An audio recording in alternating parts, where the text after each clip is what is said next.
everyone, this is Christine. So this holiday season on Twitter, I came upon this photo. The reason this photo specifically got to me is a few years ago, I was already reading about the psychology of technology and its influence on human beings.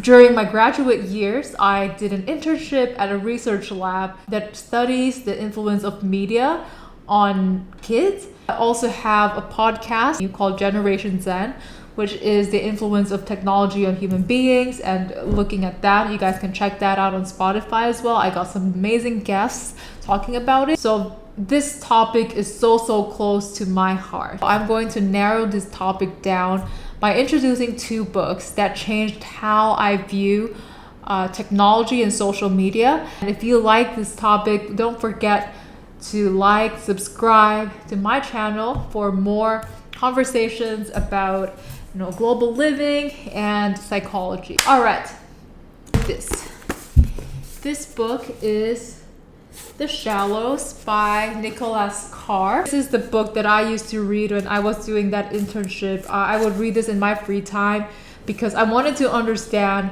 not just what media does to us, but the tool itself. For example, this camera, or the way that I consume information on my phone or on my laptop. How does this influence how I view the world? So this book is a good introduction to that if you're curious about the same topics. One idea that really stuck with me after reading this book is that how we consume information online is already influencing how we consume information in general. So guys, it's not just the information that you read on Instagram, on Twitter, see this motion.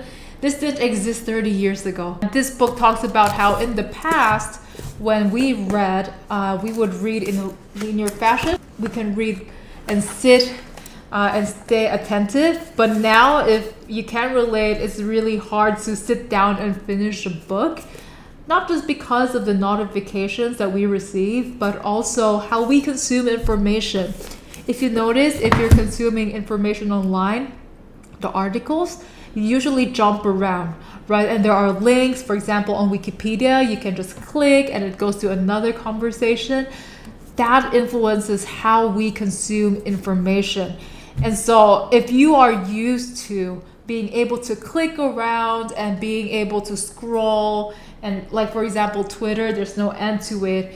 When you're faced with a book like this, a physical book where there is an end and where you have nothing to click on, it's hard to stay attentive. And if you notice, just an experiment you guys can play with at home. If you have a book, notice how you're reading these days. Do you still read line by line, or do you magnify it? Do you know what I mean? Like you see it as a whole and you start scanning it like how you would read an article.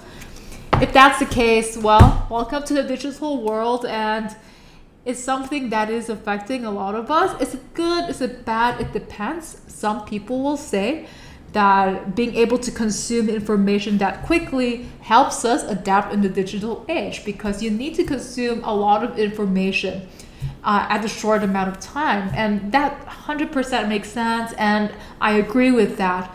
On the other side, the con there is a lot of things in life, for example, language learning or finishing a novel or coding. These are activities that require us to sustain our attention for a long period of time. So if our brain is primed and is used to this kind of information intake process, it will be more challenging for us to finish a book. So what is the cure to this? I'm going to share it with you in my next video. So don't forget to click subscribe, because more to come and I'll help you guys through it. So be sure to check it out if it interests you. Nicholas Carr, What the Internet is Doing to Our Brains, The Shallows. All right, next book is on my Kindle. So this book is Wanting by Burgis. Okay, so this book will show you that what you like and what you want in life is not really what you want in life. No, I'm not gaslighting you. This is a philosophy based on René Girard, a prominent French philosopher. René Girard's philosophy is our desires are shaped by other people's desires. Say you want a branded bag or you want a trip to Africa. Think about it. What is the recent thing that you really want or recent experience?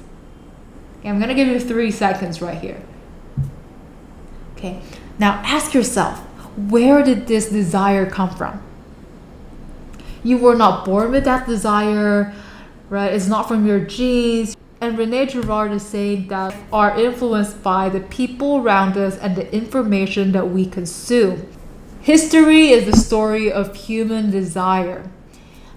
You see this in a lot of books, right? This guy is chasing this girl and another guy sees it. So he starts liking the girl too because this guy likes it. And then they all just like the girl, and then war happens between the two countries where they're from. All of these stories, it's all rooted in mimetic desire according to René Girard, and Luke Burgis was able to talk about this more deeply in his book. And how does this relate to our conversation today? Let's go back to that camera shot. What are they really wanting to do? They want to share it with their friends, right? They want to share this photo that they were looking at this firework for several reasons. 1, they genuinely want to share it. 2, they want people to know that they are having a good time. And 3, they saw someone do something like this, they're having fun, and now they want to show the same thing. They want to show that they're having fun too, right? So this is the power of mimetic desire. What we see, what we consume, it influences us. And in the personal development world, the saying, the 5 people you surround yourselves with, now I'm going to add, it's not just the people, but the information that we surround ourselves with. So think about it. What are the things that you're looking at on Instagram, right? What are your friends doing?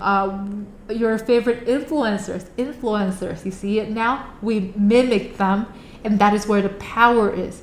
So what are they doing, and how are these things influencing you? If we are not self-aware, before you know it, we're living a life of lie. We're living a life of just chasing what other people want, thinking that's actually what we want, and we'll never really be happy because we're always searching for what other people want. That kind of living is very empty.